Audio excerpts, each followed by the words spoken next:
your existing share of property taxes and whether or not that's sufficient to pay the debt. So even if you get to that point of a statutory disincorporation, the question of funding still remains, and it still remains in the hands, as I understand it, and your legal counsel is probably better versed in those kinds of things. It still rests with your registered voters and 2/3 vote for a special tax. So you can go away, but the responsibility to pay those debts will come from existing revenue sources. So, but it does eliminate a layer of government. And I would, one other thing on the question of retirement, and we all bandy about and talk about Vernon and Bell and the rest. In the Bell situation, CalPERS did go back in and reduce the pension of most of the egregious offenders, and it reduced it to below the level of the IRS ruling, so no other city will be responsible for paying the retirement above that threshold. So Rancho Cucamonga and Hesperia are not on the hook for Mr. Rizzo. The question for the Vernon city manager and his $500,000 a year retirement, CalPERS has also cut his, and he's suing the city of Vernon to pay for that. We'll all wait and see whether that succeeds. But the questions about long-term liabilities for PERS and other things are there. Those examples have nothing to do with Grand Terrace, though. Okay, because Grand Terrace employees are not indicted on any corruption or padding their And depending on when you are hired and when you enter the retirement system, right. The maximum threshold for your retirement that will be paid under CalPERS is different. Older employees, those that enter the system prior to a certain date, have a threshold of $215,000. Others that came in the 80s have a threshold of $155,000 or others. And now under PEPRA, they have a limitation for maximum retirement benefits. And unless you have a replacement plan, no one is obligated for those retirement costs. So it's a little more complicated than that. I just want to clarify, the County of San Bernardino, the Board of Supervisors do not dictate the boundaries. It's LAFCO that does it. And they sit on there. So two of them are voting members of the commission. Yeah, so when you go and talk to Ramos or Jose Gonzalez or whatever, you know, all they can, they're in charge of unincorporated areas and being the delegate agency for providing whatever services the state wants to send down to them. Well, so really what we're looking at, we're still going back to the state legislature is the one that we need to talk to. Yeah.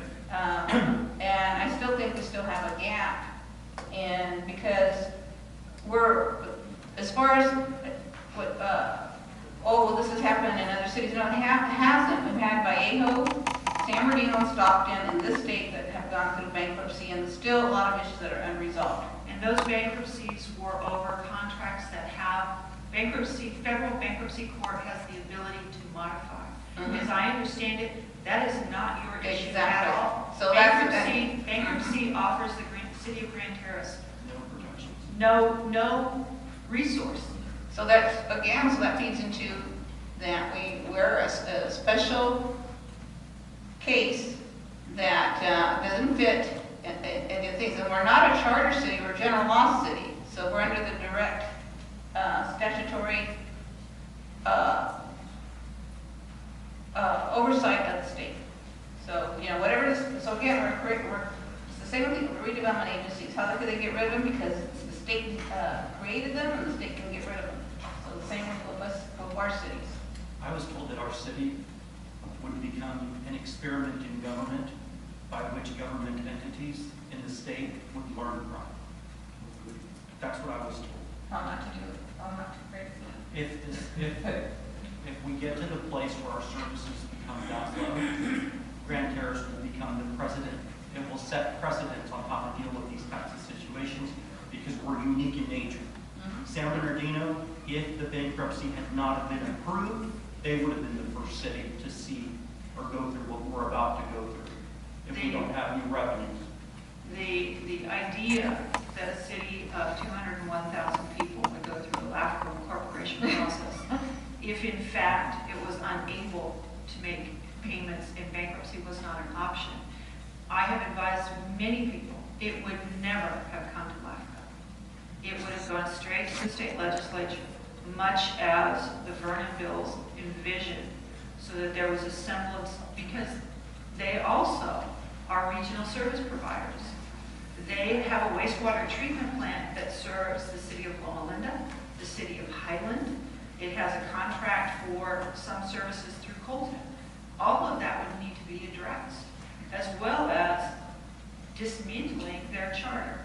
So yes, in that case, I can see no way that that process would be a LAFCO process, because it would not be allowed to go to a vote of the people. The circumstances would be so dire. Okay, I think we beat that. So are there any questions on blue cards, or have we covered all I of don't them? have any blue cards. Anyone have any questions they would like to ask of Kathleen? We should take a quick 5-minute break and see if They have to fill out a book card, otherwise it's not open. Okay.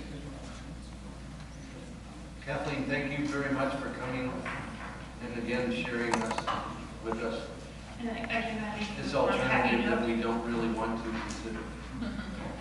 and one thing, there was the question about the potential for annexation to the city of Colton. And you have to also remember, in your 12,000 registered voters in the city of Colton having roughly about 23,000 registered voters, annexation of Grand Terrace, which would be in its entirety, I can't see that it would be pieces, would require a successful vote in both the city of Grand Terrace and the city of Colton, because it is more than 50%. is that 50 plus one of those cities? It's, the annexation of Grand Terrace would represent more than 50% of the voters in Colton, which means that it would need to succeed in both. Actually, we don't have 12,000 Yeah. registered voters. We have less than 7,000. Oh, I thought someone said you had. From the audience. Oh, That's our population. okay. Well then, I take that down. Thank you. Thank you, Kathleen. Thank you. Before we move on to public comment, I've had a request that we take a 5-minute break. Allow those who need to take a break, take a break. So we'll get back together here at 7:52.